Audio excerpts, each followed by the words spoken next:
Welcome to another edition of Mostly Major Show. We're back. We took a quick hiatus for Thanksgiving because we were all in food comas after all that turkey and ham and everything. What was your go-to dish at Thanksgiving? What's your plate look like? Um, so my plate is usually my family we do turkey wings, which are Oh, great. wow. So we do turkey wings. We had salmon this year. Whoa. So we did my plate consisted of because my first plate I did go pretty hard. I usually like to pace it, but I went pretty hard because I didn't want to have multiple plates. I wanted to have something that would really make me reconsider, do I want another plate? So I had turkey wings, salmon, my mac and cheese, of course. Uh, Special. my, my mom's actually I'm not gonna say that. My mother makes really good yams, so we had that. Also, um, collard greens. You gotta have greens. I know my nana is, she's looking down and she's checking my plate because she used to. If I was making a plate and I didn't put any greens on it, I was getting popped. So had to have some collard greens, potato salad. My dad makes turkey ham with this nice like pineapple glaze, so I had some of Ooh, that. What else? What else? Yeah, I really stocked up this year. Yeah, that and yeah, I think that was my plate. And then at my other aunt's house, her brother makes these really he made these really good lamb chops. So I had some lamb chops. And then for dessert, some cheesecake because I love cheesecake. And then what was on the Dixon plate? Was it a mix of soul and Mexican? no, actually, Sprinkle no of Mexican Italian. food. No Ah, Mexican food for Thanksgiving. It's more of a Christmas thing if we get some tamales or something. But I did a little bit of turkey, always dark meat because it's juicier. And I'm more of a ham guy. I know it's a little controversial in some circles. My grandmother makes this incredible green bean casserole, so I destroyed that. Yeah, mashed potatoes. I yeah, I'm anti green beans. It goes back to high school for me. There was a point Wow. because there was a point where like whoever was cooking that night, we would have, main dish, one side like rice, and like we had green beans every night. And it was like, I'm not kidding, for there was like a stretch of like 50 some odd days where every day we had green beans. And I just got sick. I got sick of it to the point where I was like, I don't want them anymore. And I just stopped eating them. I would literally like I would like if my mom or dad made green beans, I was like putting a bag of broccoli in the microwave and steaming that because I was like, yo, I'm sick of green beans. Like, can we mix it up? So I'm not a big fan of green beans anymore. That's fair. And then dessert for me is always sweet potato pie. And Yeah. one Yeah, piece too many. I did have a little bit of My sweet mom potato. makes a great sweet potato pie, so I had a lot of that. All right, well, we have Bowling Green's finest Marcus Johnson jumping on right now, so we'll get him in here. The big fellow Yes, sir. terrorizing Made the waves game one really early in the season against Michigan State. Had the yeah. 23 piece, five boards. Yeah, we'll talk to him right here. Yeah. What's going on, Marcus? Can you hear us? Yo, how you doing? Good to see you. Thanks for joining us today. I know you're a busy guy. We had to move some things around, pull some strings to get it to come together, but we appreciate you for taking the time out of the day to join us. Yep, for sure. For sure. Thank you. Appreciate it for having me on. So, obviously you made waves. I'm sure you've seen, I would wager that you don't live under a rock, but you made some waves this season, particularly with your big game against Michigan State. That was on November 16th.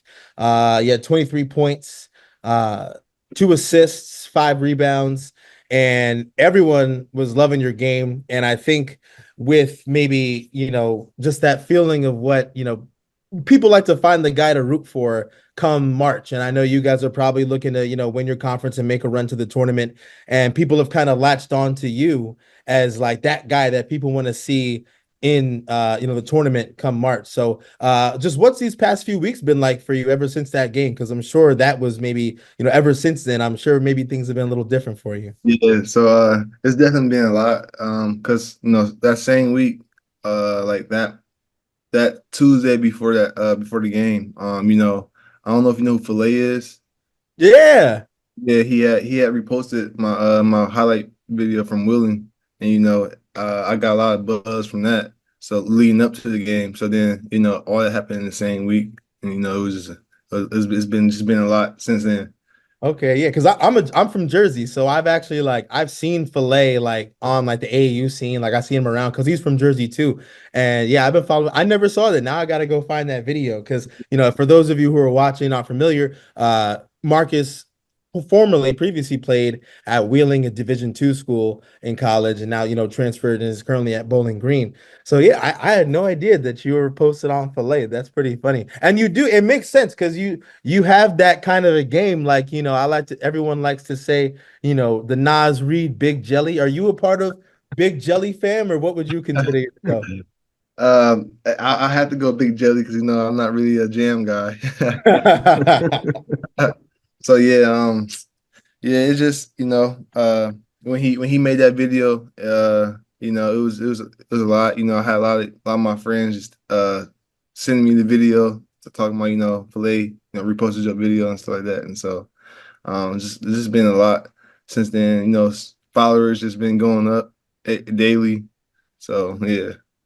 All right, we have to ask because it's like the first thing that's on your profile on the Bowling Green website is your high school, St. Vincent St. Mary. Like we all know who went there, LeBron James. Are you the second most famous alum from St. Vincent St. Mary? Nah. uh, we have a quite well, I don't know if you know Malachi Branham is. He went Yeah, to yeah. he went to Uh, Ohio State. He won Freshman Player of the Year in Big Ten, and he's currently playing for the Spurs. So he's probably be the next guy since LeBron. And then I'm currently currently trying to get my buzz up there. So just trying to keep being consistent. And, eventually try to make it pro. the way you play, it's like you're literally a big guard. Like, you're a big guy, but you play with such finesse. You've got that, you got the size to bang with people, but you really got a smooth, like, you can handle the ball, you can shoot from the outside, you can really mix it up from different levels of the floor. Were you always taller, or were you one of those guys like maybe like Anthony Davis where you kind of grew up, you were maybe playing more guard and then you hit a big growth spurt and you kind of kept those guard skills with you and then took that and elevated your game? How did the way you play kind of come to be?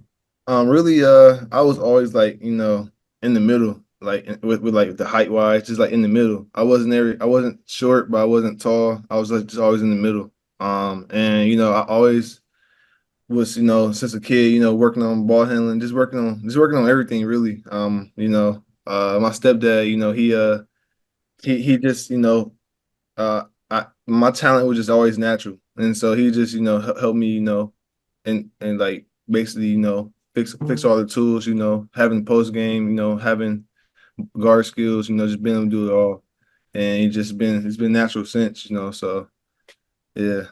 I'll say you watching your game kind of reminds me of Bonzi Colson a little bit. Like, one of those bigger guys, you bang down low a little bit, but you can also step out and hit a three from the corner if you need to. What is it about that style of play that has translated from the Division II level where you were the 14th highest scorer in the country a season ago to now at Bowling Green where you're dominating it and averaging a bunch of points per game?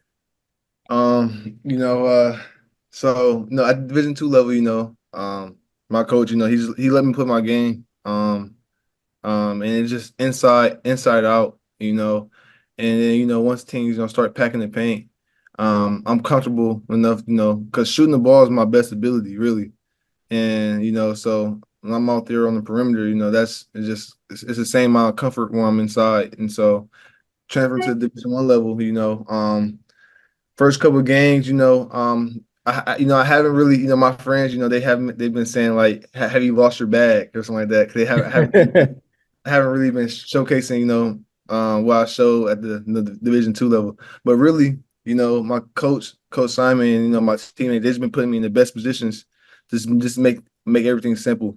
Me not having to really, um, uh, really to like use all my energy trying to, create a tough shot or whatnot. So really, that's the Division One load. It's just been easier, really. I will say you had a bucket against Michigan State where you did a little move. I think you're kind of in the short corner a little bit. Then you finished with a step back, one-legged fadeaway that went in. I mean, you know the clip of Patrick Ewing at Yeah. Georgetown. Yeah. I mean, do you work on that? Have you worked on that? Yeah. Yeah. I started working on that. I would say probably like high school. High school, just trying to, having a shot, that guys can't really contest and block heavily. So yeah, so I've been working out since high school, and it's just been natural, easy. I like to take pieces from everybody's game. So I started looking at Dirk Nowitzki, looking at how he, when he caught the ball in the post and knowing like what move he likes to go to and stuff like that. So So Patrick Ewing, if you're watching, you'll be pleased to know that Marcus does in fact work on that shot. Are you familiar with that video? I'm sure people have sent you like, step back one-legged. What kind of shot is that? Are you familiar with that?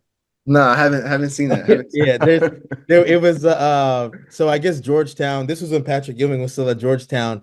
There was somebody had taken some kind of crazy shot. So they're in the huddle and Patrick Ewing's talking to the kid like step back, like what kind of shot is that? Do you practice that shot? And the kid, I'm guessing, is saying, yeah. And he said, do you work on that shot? And he says, yeah. And he's like, when? Like, when do you work on that shot? So that. we know, so we have evidence that you do work on that shot. But outside of your game, you mentioned just how crazy, your social media has been going and you get a bunch of followers. Has there been anyone in particular that's reached out to you that you really kind of had like a oh snap moment, like wow, like this Um, person hitting me up? DeMarcus Cousins, he reached out to me, you know, uh, like a couple weeks ago, and no, I like Boogie, especially before he got hurt. He was a type big who can bully you inside. He can step out and hit the three or whatnot, and he had a little handle to him too. Yeah, so he reached out to me. Kevin Garnett, he had reached out to me. And yeah, so it's been a lot of celebrities that have reached out to me and applauding my game. Did they give you any advice or just say they like your game? Because I mean, you really, like I said, you really hit the scene hard and people are really rooting for BG to make a run and try Um, to, make the tournament because of you. So have they given you any advice or anything like that? really, they were just telling me, keep going. You're gonna have haters, but just keep going.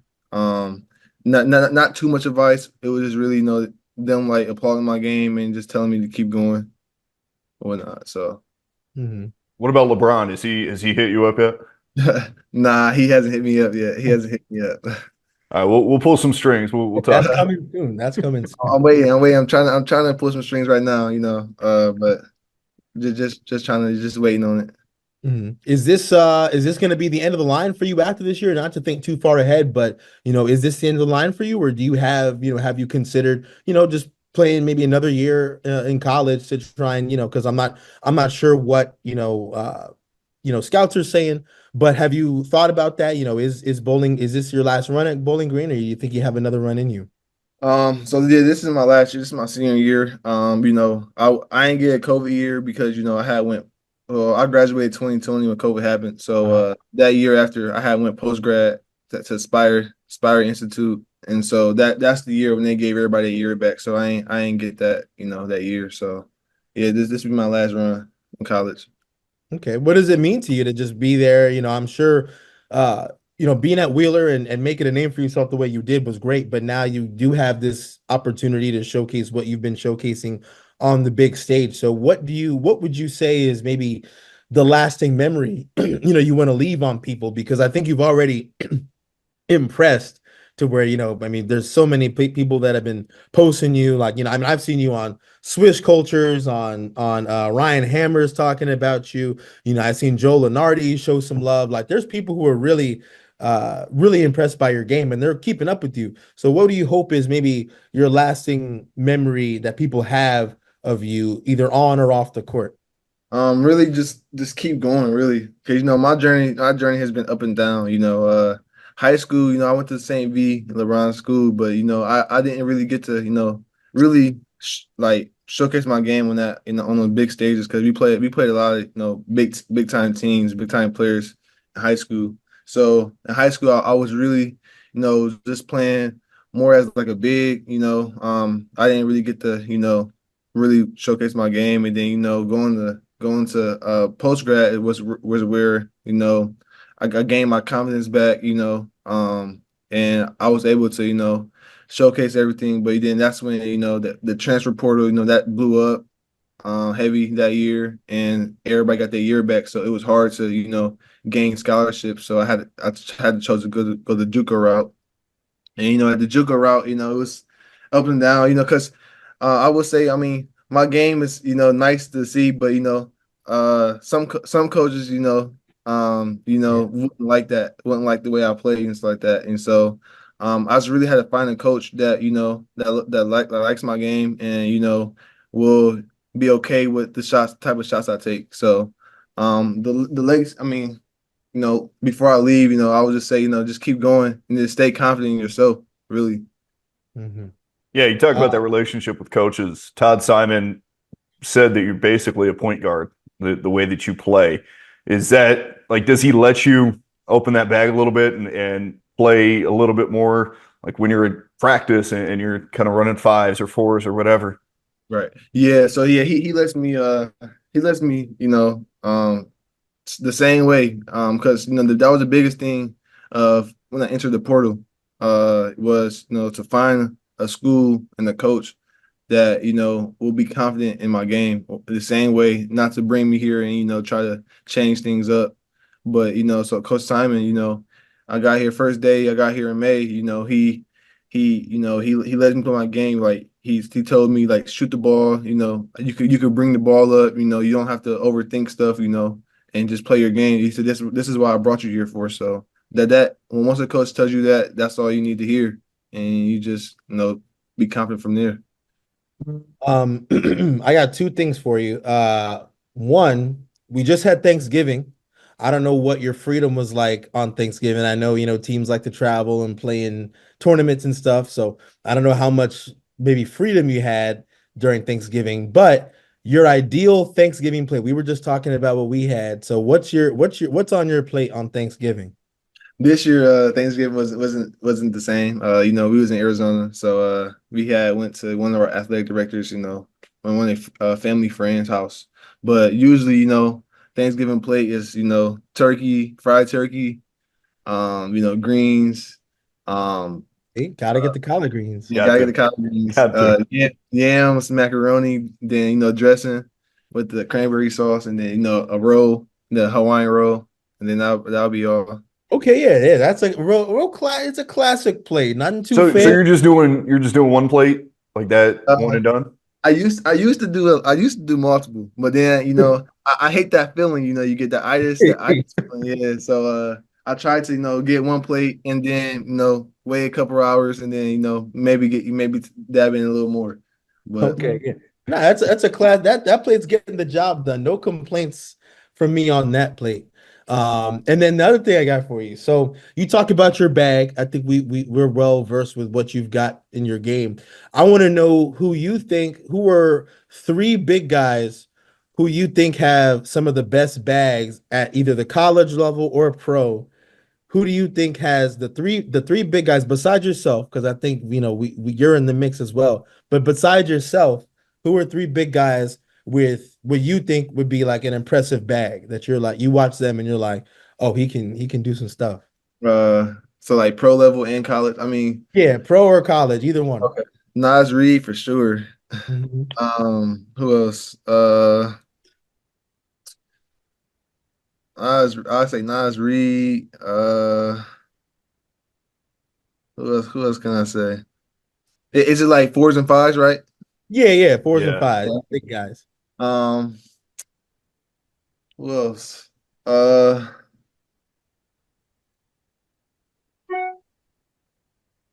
I would say, do you count like Jason Tatum as a four, or you count him as a three? See, that's tough because he's listed as a 4. Right, He's I don't know. He's still I don't know if we would really because yeah, he's got a bag. He's got a bag. I right. Yeah, don't we'll say we can give it because he's 6'10 though. He is 6'10. So we can say Tatum. Yeah, I was like Jason Tatum, Nas Reed, and then like Kevin Durant. His is just Yeah, AD. he has to be in there. yeah, Yeah. So that's a fair that's probably score. my top right now. Yeah. What about Robbie Avila? You ever seen his game? Okay. I seen the game. Talking about Indiana State. Yeah. Yeah. Yeah. Yeah. I like this game a lot. Yeah. From the college level. Yeah. I like this game a lot. Okay. What does the process look like when you want to add something to your bag? You talk about seeing Dirk growing up and how he played and kind of working on that fadeaway shot that he always executed so perfectly. Do you just see guys, maybe at practice or at summer workouts or whatever, and you're like, "Oh, I kind of want to try that. Let me see if I can work on that." Um. Really. Just repetition. Just not trying to not trying to try so many different moves over the summer. Just trying to find couple moves that you can work on, and just trying to add it daily. Because a lot of guys look at switch cultures or whatnot, see a lot of training videos and try to just add everything. You can't. That's not how you're not gonna be able to master any of it. So just finding a couple moves and just always working on it. 'Cause I know the mid range shot in college, it's not really a big thing. A lot of coaches, most coaches don't really like the mid range shot, but just really repping it. That's just repetition really. Just finding simple certain moves, just repping it, and then trying to, go from there. What's it like that first time in a new season when you pull a move out that you've been working on all summer and it works? Are you kind of running down the court like, "Oh yeah, all right, this is tight." Yeah, so, yeah. I mean, um, usually when I pull moves out, it just happens naturally. I can't really predetermine the move because it makes me think too much. So like usually I just do what the defender gives me, and then if they counter it, then I'll have a counter to that. So if it comes naturally, then I know it works really. So Um, Last thing for me, just being an Ohio guy, and getting to essentially play your last year of college basketball, you know, in the state of Ohio, where you're from. Is that a little more meaningful to you that, that you're able to, I don't know how much you've been able to have people come to your games and whatnot, but is that a little bit more does that make the experience a little bit better for you just being able to kind of basically have a homecoming and play, close to where you're from and really put on and show people like this is what I've been able to do, this is what I've been capable of this whole time and now you get to see it. right, yeah. So it definitely is. Being able to have my family come out for sure. It was able to come out to Willing too, because Willing was 2 hours. But yeah, just being able to have multiple family come out, grandma and all that, to come out and watch me perform, and yeah, because I grew up, around the MAC, being from Akron, so I seen a lot of good teams in the MAC, and so yeah, it's just being able, to be able to play in Ohio and to play in the MAC is wonderful. Yeah, you open conference play early in January against Akron. It'll be a home game for you guys, but what does that mean to play against a team that you grew up in the same city of? And did you grow up as an Akron fan, or are you one of those guys that was a Ohio State guy? I was more of a Ohio State guy, but yeah, I wish we was able to play Akron at Akron, but yeah. So being able to play them, it's definitely will be a game that uh I want to perform in, because I also feel like Akron, why didn't they recruit me, and whatnot. So I still have a chip on my shoulder a little bit, um. But yeah, so I definitely can't wait to play them and be able to perform. And Yes. last question for me. With college football season just wrapping up this past week with the regular season, you guys had Maction. Did you go to any games on Tuesdays or Wednesday nights just to, hey, I don't have anything to do. Let's go see the football game? No, lately, no. We haven't been to a game as a team in a minute. But usually, before the season, got started, we was going to like mostly every game. But now, it be tiring, coming from late practice and they're playing late in the cold. So we were just probably watching on TV. Mhm. Are you cool with the who's the lineman who's TikTok famous on I Bowling think Green? my Darius Gaddy. Yeah, yeah. You cool with him or no? I know of him, but we're not not cool. I mean, this is my Right. first year, so I haven't really I got a couple people I know on the football team, but Uh, yeah, because he's I always see him on TikTok. I just remembered that he's the kid from Bowling Green. But Marcus, thank you for joining us. We really appreciate it. You've been having a great season, and I know that when you play Akron, I'll have to look out for that and NCAA cover your ears. But I think there might be a little extra motivation, so I'll be looking to put some coin on Bowling Green on the Akron matchups. I think there'll be some extra motivation, But I said motivation. All right. Let's no investigations, but there will be motivation. This Now, isn't Temple basketball, all right? yeah, we're not Temple. This is a good thing. Marcus is gonna be motivated. The team's gonna be ready. yeah, for sure. Sure. So Thank you for joining, though. Thank you. Thanks, Marcus. Marcus Johnson from Bowling Green, the big fella. He can fill it up in a big way. And it's funny because when that happened, there were a bunch of people hitting me up like, "Oh, you got to have him on the show. You got to have him on the show." I was like, "Oh yeah, absolutely. We'll definitely try." Because I mean, I don't think a lot of people know how this works, or I wonder how people think, like what people think the process of getting a guest is. Like, it's a lot of literally just pestering and Yeah. just like it was. I got lucky. The shout out to Kyle Edmond at Bowling Green. Reached out to him and the athletic staff over there, and they were pretty accommodating. It wasn't like I had to bother anybody. It was just like, hey, like we think Marcus is great. Want to have him on the show? Can we make it Yeah. happen? He was like, yeah, like let's do it. So, big shout out to Marcus, and I big shout out to Bowling Green. Well, that's another team that we're adding onto our guest record, which is definitely looking pretty good right now. I gotta It's say, definitely a winning. We got a winning guest group. yeah, the mostly major bump that you get after being on the show. The first game after being on the show is always good. Yes. Yeah. Well, So for one of them we couldn't lose. So right. just smart by South us. Dakota State McNeese. Yeah, we did that on purpose. Um, yeah, Marcus Johnson, great guy, great hooper, fun to watch. If you get a chance to watch some action, I know that Akron game is going to be on CBS Sports Network, so that'll be nationally televised for people. They can tune into that one, and I'm sure there's going to be some storylines around that on January 3rd. A little post New Year's hoops, and that's the best time too, right? Because we just jump right in. Like right now, we're kind of in that lull where we don't get a ton of great games. We have the SEC ACC Yeah. challenge. Well, that Say was that the SEC 7-0. B2A, except for Clemson. Clemson was able to win. So that was Yeah, but other than that, it was a lot of B2A going on. pretty bad. Yeah, so we're in kind of that lull period a little bit, but we have Summit Big Sky Challenge starting tonight, so we'll be tuned in. I there's a couple of things. I have a list that I would like to discuss about college basketball, and then we'll talk about some other sports because these are pressing issues. Joe Lunardi released a bracketology thing yesterday.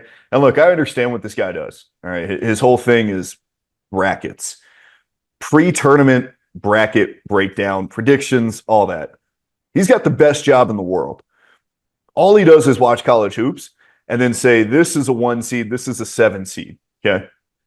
But he released a like seeding of teams that are in the SEC ACC challenge. He released that yesterday in December. We haven't even started conference play. Are we? Um, Is it too early? What are we doing yeah, here? no, it is. I think because what I think that he's leaning into, which is maybe I don't know why he and others didn't do it sooner, but come March, the conversation is, well, how did you do out of conference? How did you do against, the good opponents that you put on your schedule to try and showcase how good your team is? So I guess maybe what he's trying to do is maybe beat people to the punch because conference play is going to start. And unfortunately, the mid majors are going to get, kind of they're going to become afterthoughts. There's only Yes. only so many people who really pay attention to what's going on at the mid-major level throughout conference play. I mean, there's And not so many there's people not a like ton that. of marquee games that are going to be Right. grabbing They're the not going to be on attention. ESPN. They're not all. I mean, some conferences like the Summit League, they're going to have some games on CBS Sports Network, Right. uh, and things like that. But for the most part, a lot of the conference. I mean, how many people are going to be tuning into a Southland game or a Sun Belt game, or even with all due respect, there's going to be some of the games on CBS Sports Network. But for those that aren't, people just kind of forget about the MAC. And that's when, Big Monday and Super Tuesdays start to become, what everybody's watching. So I think essentially what Lunardi's doing is he's kind of maybe getting ahead of the the hindsight thoughts where instead of the season happening and evaluating teams in March, you can evaluate what do you think about this team now, and then maybe how does that evolve with conference play instead of kind of seeing what you see about different teams and coming up with thoughts and opinions, but not really putting a thought to what seed could they be if the tournament started today. So is it too early? Yes, I do. I 100% agree with and believe that it is a bit early to start thinking of seeding because, there are a myriad of things that can happen between now and March. I mean, it's 3 months away, more than 3 months away. But I think I understand, or at least I hope I understand what he's going for and what he's trying to do because as much as I maybe say, yeah, it's too early, I don't not see the vision.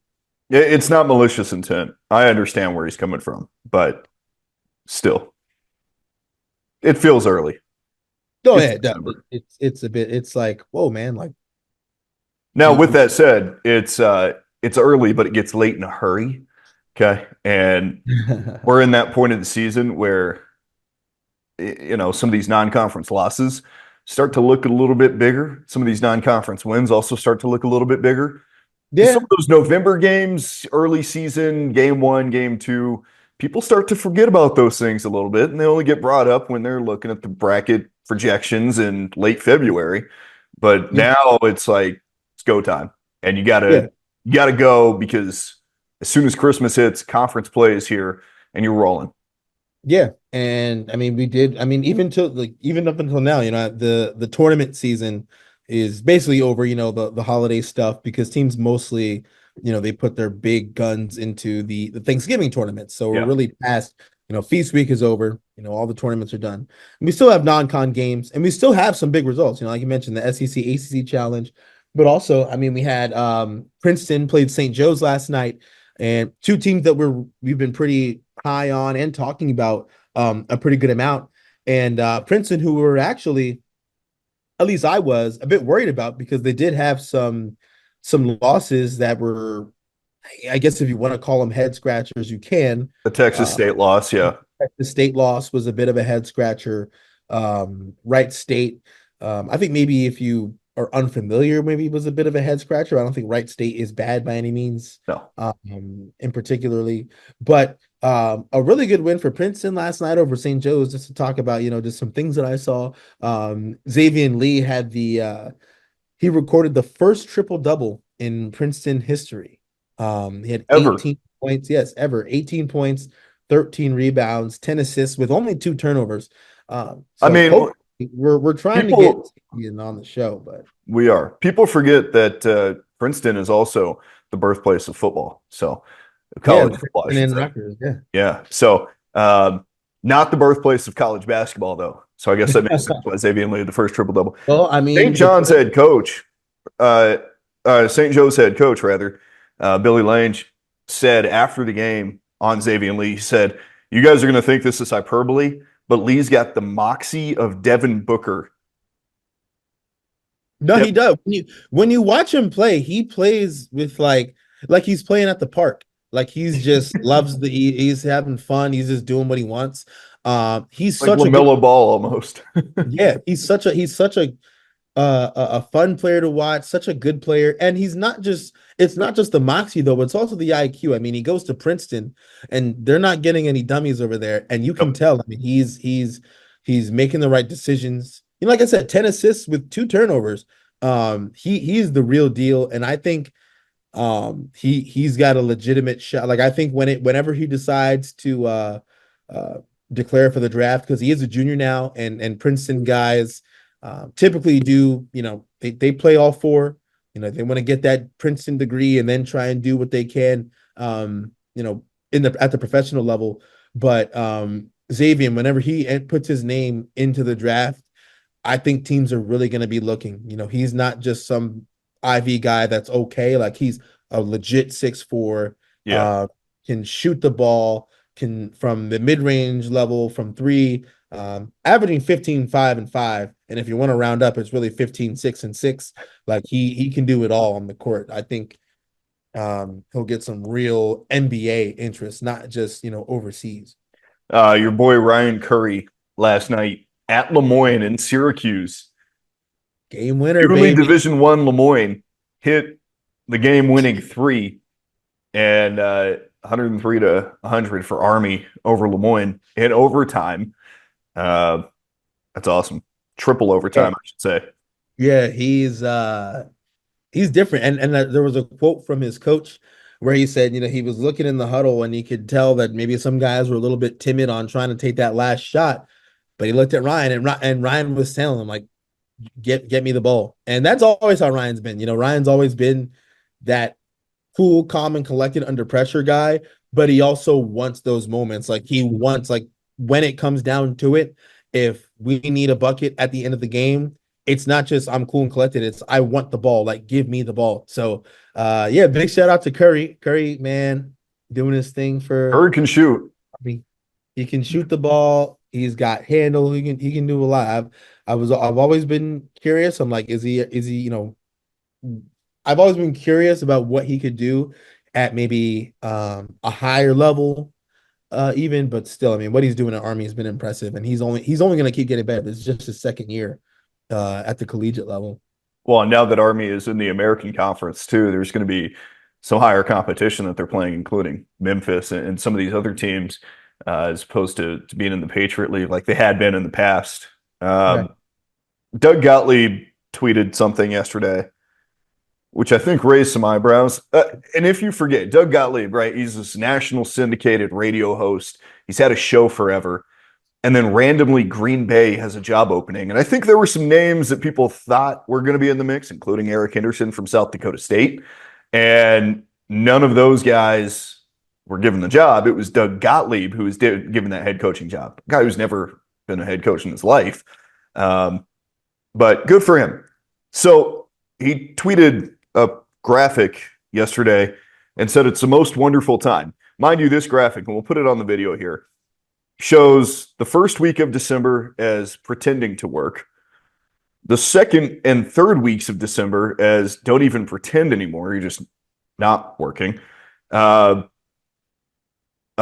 then the third week of December, the week of Christmas, destroy your body with food and alcohol. And then on Christmas Eve, actually start shopping for Christmas presents, Christmas Day, celebrate Christmas and everything. So that's what his December looks like as the head coach of Green Bay, a team that plays 7 games in the month of December. It's not like they're playing 4 games, which some teams do in December. They're playing 7 games, and this man is out here tweeting like he's still a radio show host. Look, I respect that he's still doing both. It's impressive. I mean, they'll go to shoot around. He'll come back and record his show and then record his podcast and then go watch film and then go play a game. Like, I don't know how he does it. I'm personally, I don't like it. I don't think you can't mix. You quite literally can't mix being a member of the media and journalism and being a radio show host, whatever. You can't mix those things. And I don't undermine that he probably puts in just that much more extra work because he has a show to do and he has a team to coach.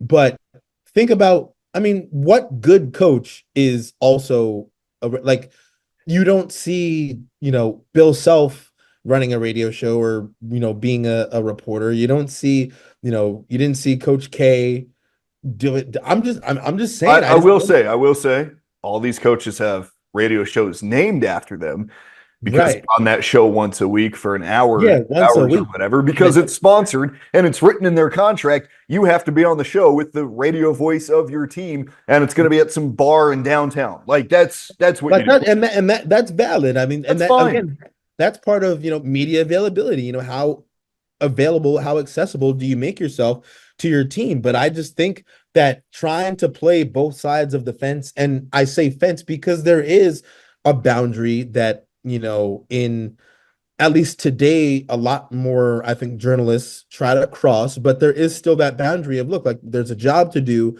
but you gotta play by the rules. You can't just, force yourself into situations where it doesn't belong. I think there's, plenty of good examples of good journalism. There's also examples of bad journalism.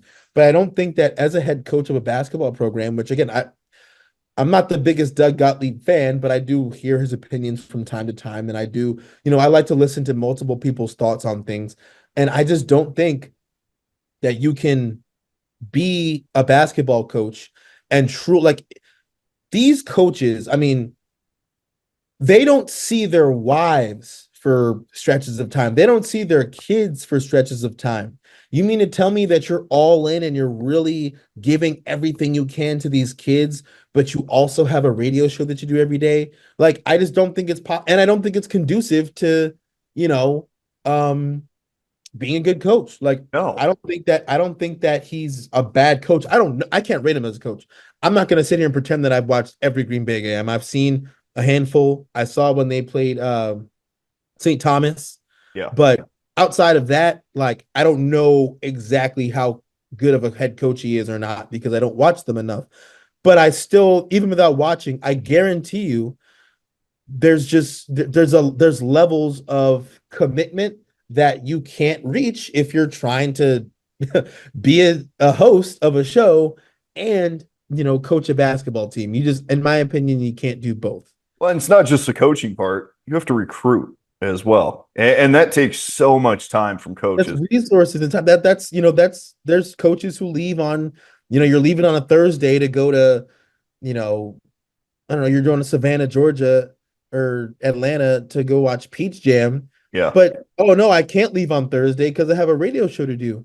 And I Yeah. know people do things remotely, but I mean, radio is a little different. You gotta got everything where you've got it. It's not exactly, you don't want the host of your radio show to be on the phone. Like it's just, I don't think that's how that thing works. I think eventually he's gonna have to make a difficult decision to maybe give it up. And it's obviously doesn't rule out him being, someone in the media, a journalist or reporter, whatever in the future. But I think if you're going to be a coach, you've got to commit 100, not even 1,000%. Yeah. And I think having a radio show is giving 1,000%.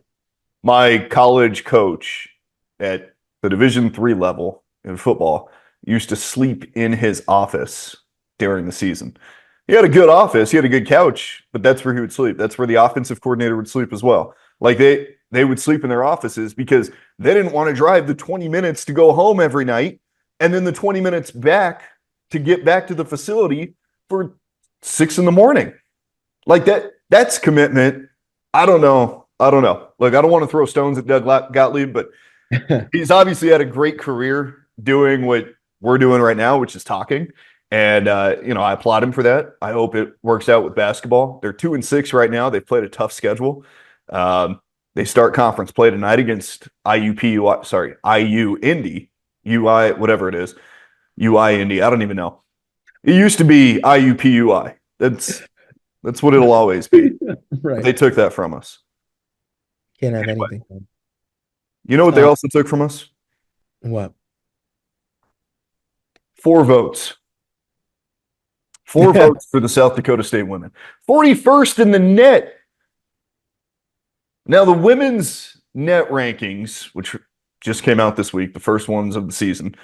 They work differently than the men's net rankings. It's more, I don't know, home versus road versus neutral, I think. Men is quad one, quad two, quad three, and quad four. They break it down that way. The women don't do that. So I think that's working against South Dakota State.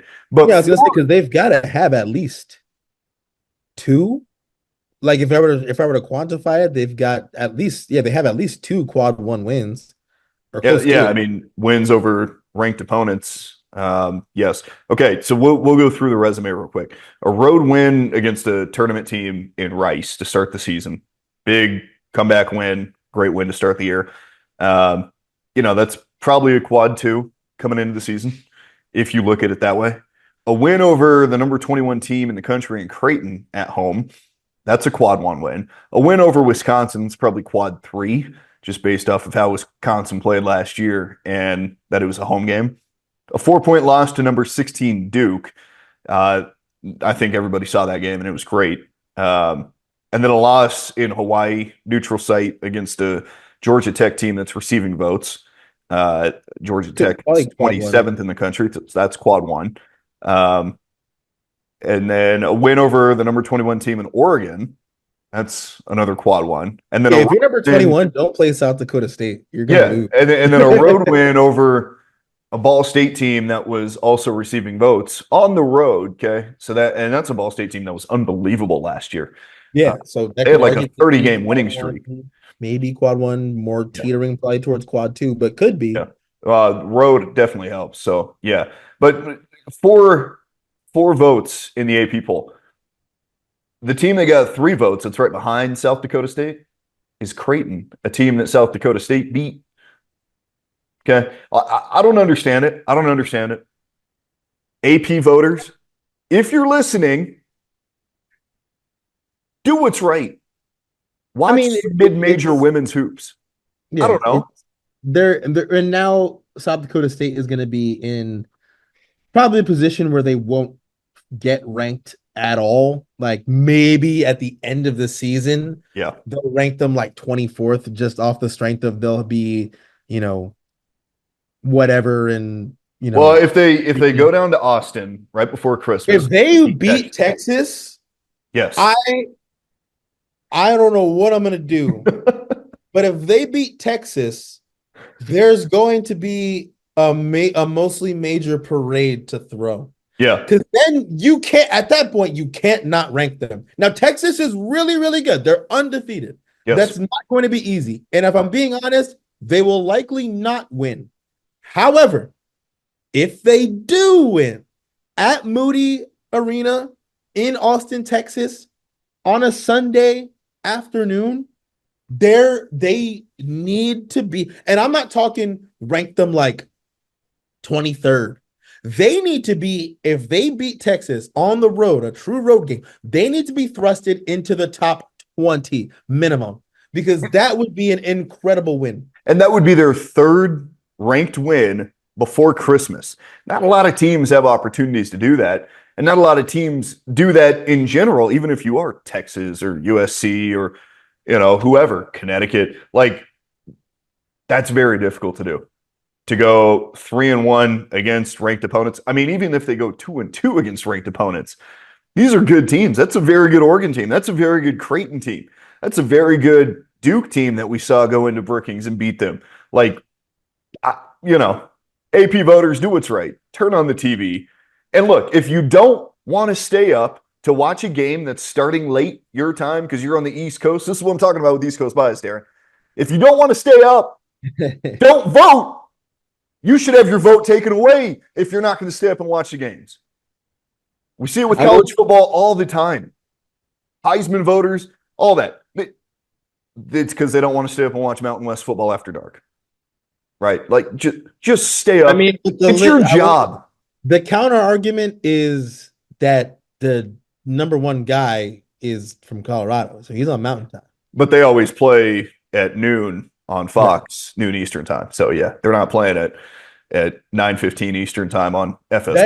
That is true. Boise State did play Wyoming in Laramie a couple weeks ago, and I think I was one of very few people who on the East Coast who were up and actually watching that game. Yeah, I think I saw the Nielsen metrics. There were like 78 people in the Eastern time zone watching. And And no, speaking of Texas, they play Notre Dame this tomorrow. So that'll be a good game. That'll be on ESPN. yeah, Henry Hidalgo.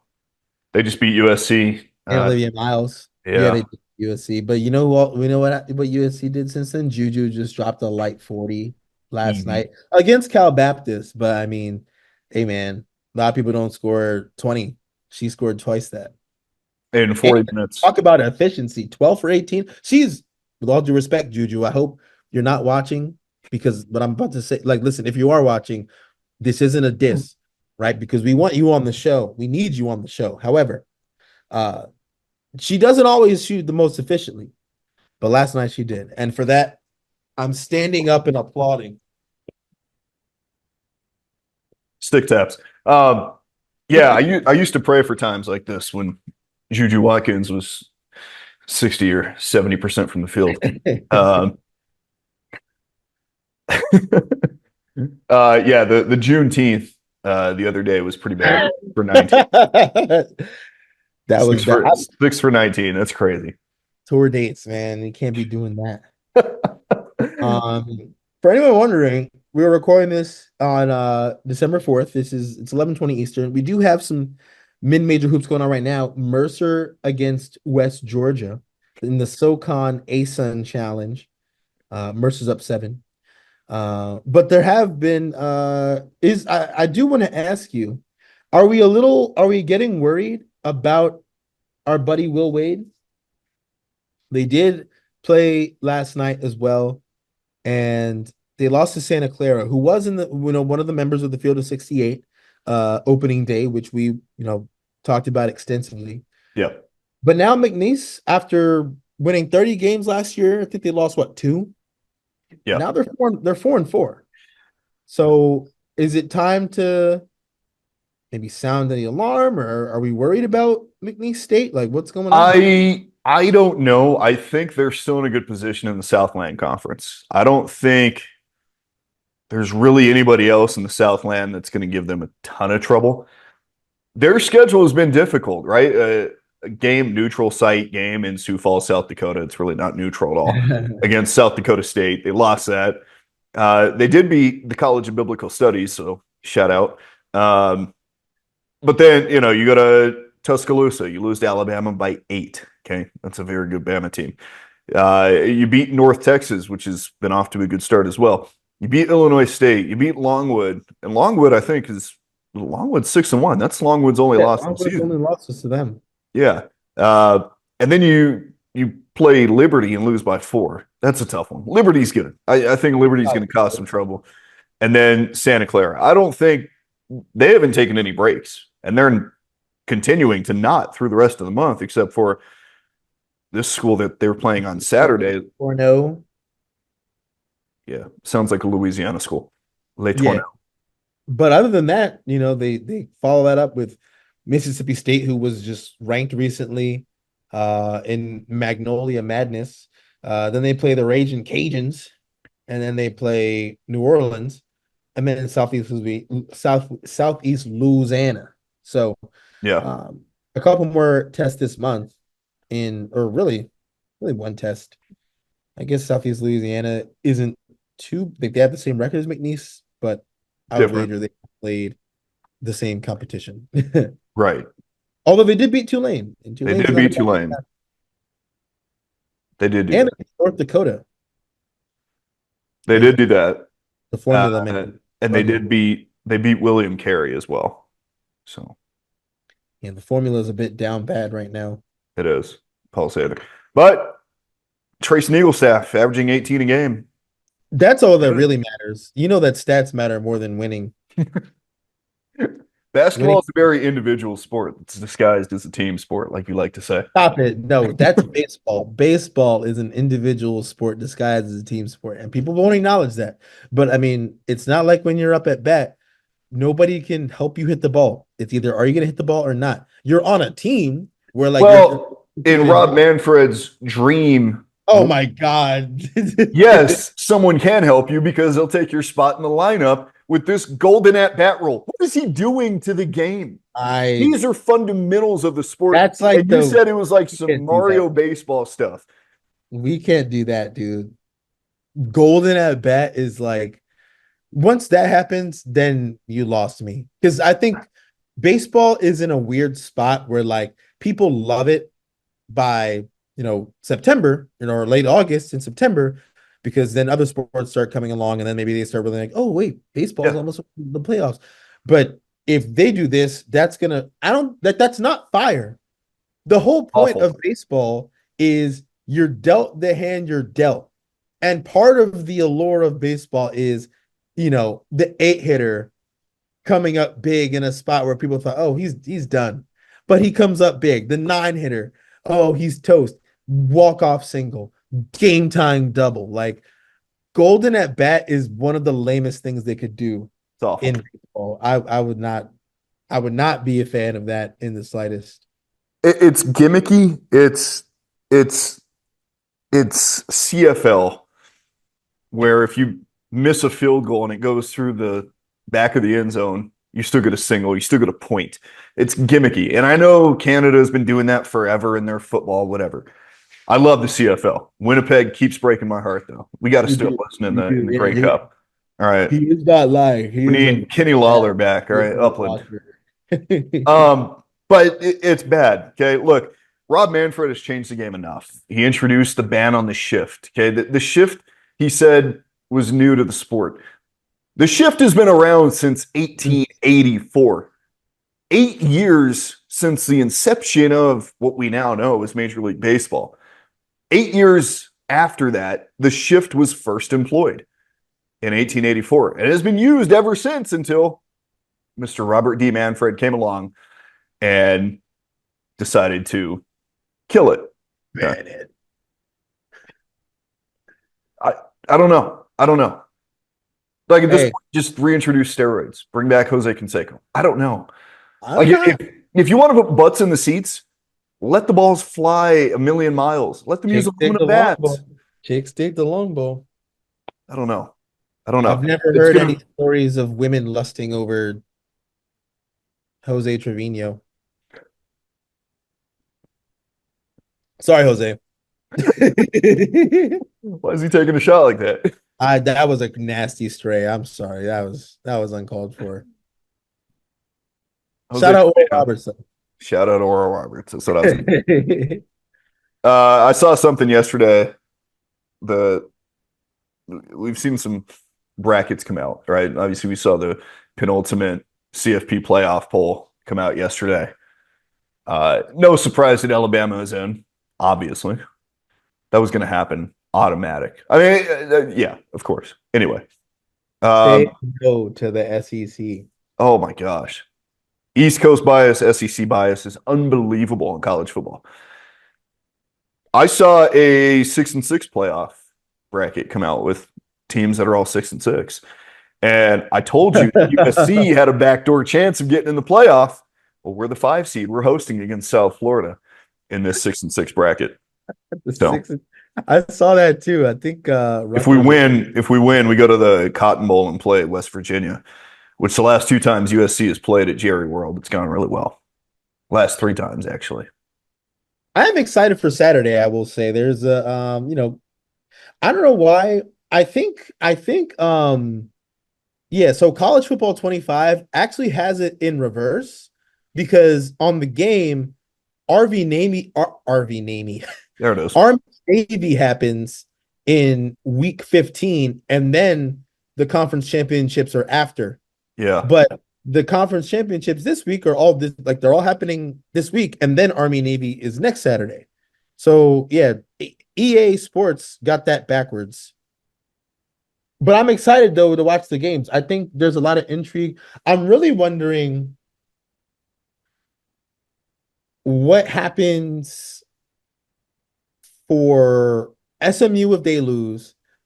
And yeah, that's like the biggest, I guess, playoff thing because Boise State, if they lose, they're done, and then UNLV is going to get the Group of 5 spot. But I'm really curious what happens with SMU if they lose because it's messed up. And I know what Lane Kiffin said was soft, but you shouldn't reward teams that were on the couch this week.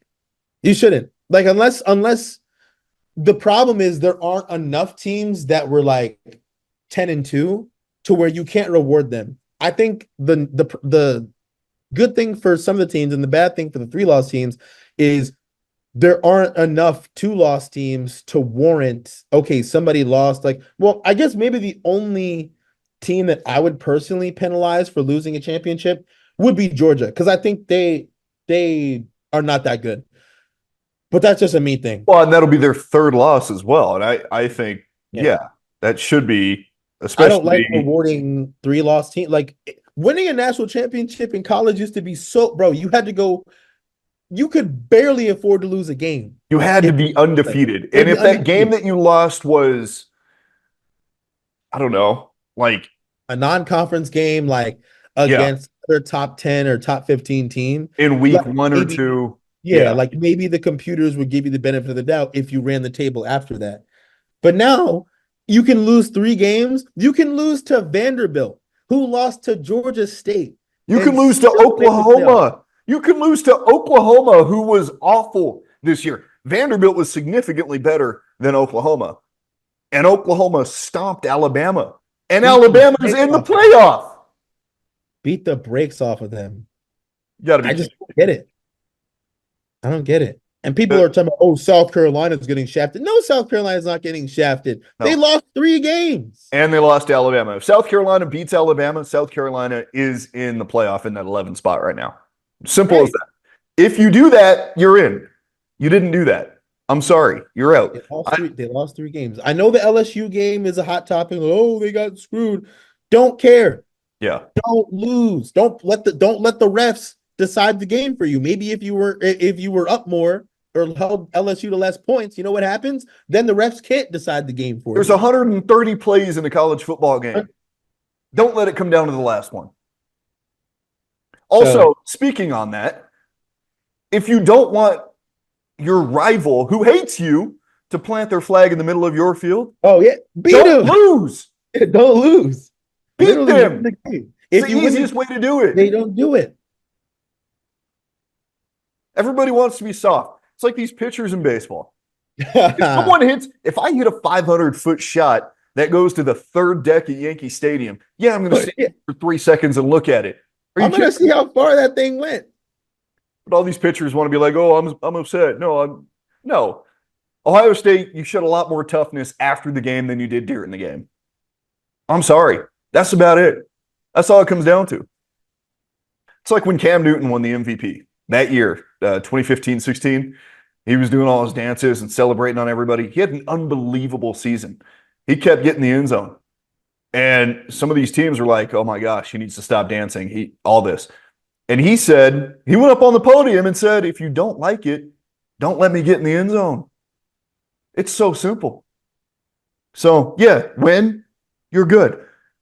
For the college football playoff, all you got to do is win or be Alabama. So that's what it comes down to. Unbelievable. I don't get it.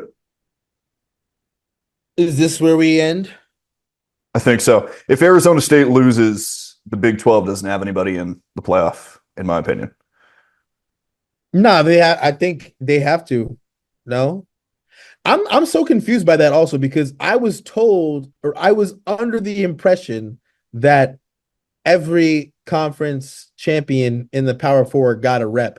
So it's the top 5 conference champions. Okay. Get in. So I guess looking at it right now, where they put Arizona State and Iowa State and the disrespect they gave to the American Conference, and I think the American is kind of getting screwed, and more than that, Army, and more than that, all of the United States, because it would be great to see Army in the playoff. But Army is getting screwed because they haven't played Navy yet, and that game doesn't happen until next week. So they play this week in the conference championship, but they're 24th. But then there's Selection Sunday, which they're calling it. They need to come up with a new name because Selection Sunday is exclusive to March. But they're calling it Selection Sunday is this upcoming Sunday. So Army doesn't have an avenue into the playoff at all. I think what needs to happen is that they push conference championships back and then move Army Navy up, or just play Army Navy week 13 instead of waiting this long. I don't know. Oh, is that why? Maybe that's why this happened. Did it happen because Army's in? Well, in the video game, yeah. that's But probably why they switched it. The video game has it right. Yeah, that's what I thought. I didn't expect the conference championship games to be this week, and then I look and I'm like, oh wait, they're this Friday and Saturday. Yeah. What do I know? Yeah. So, Nothing. all right.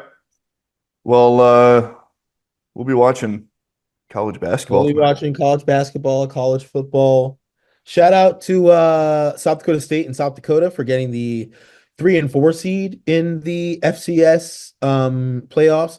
Even though South Dakota beat North Dakota State, they got ranked behind them because that just I get it. North Dakota State had a great season, but South Dakota State literally beat them, and then they got ranked behind them. I mean, we just talked about the college football playoff for FBS.